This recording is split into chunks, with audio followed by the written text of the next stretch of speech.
এবার নতুন পরিচয়ে হাজির হচ্ছেন ঢাকাই সিনেমার জনপ্রিয় অভিনেত্রী অপু বিশ্বাস। নিজের ইউটিউব চ্যানেলে উপস্থাপকের ভূমিকায় অনুষ্ঠান সঞ্চালনা করবেন তিনি।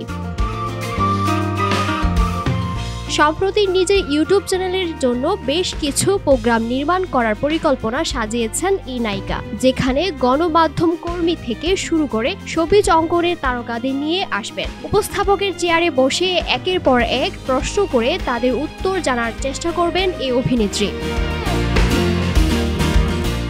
বিষয়টি নিশ্চিত করে অপু বিশ্বাস বলেন, এতদিন যারা আমাকে প্রশ্ন করেছেন এবার আমি তাদের প্রশ্ন করব। এটা নতুন ধরনের এক অভিজ্ঞতা। আমার নিজস্ব ইউটিউব চ্যানেলে একটি করে পর্ব প্রকাশ হতে থাকবে। এক নতুন পরিচয়ে হাজির হচ্ছি আমি, তাই আমার নিজেরও এক ধরনের নার্ভাসনেস ও কৌতূহল তৈরি হচ্ছে। ইতোমধ্যে রাজধানীর মিরপুর DOHS এর একটি স্টুডিওতে প্রথম ধাপের সব পর্বের শুটিং সম্পন্ন হয়েছে। খুব শিগগিরই অপু বিশ্বাসের ইউটিউব চ্যানেলে এসব প্রকাশ হবে, যেখানে দর্শকরা দেখতে পাবেন অপু বিশ্বাসকে নতুন পরিচয়ে। দিলুর বাতুন্নি, ভোরের বাতা।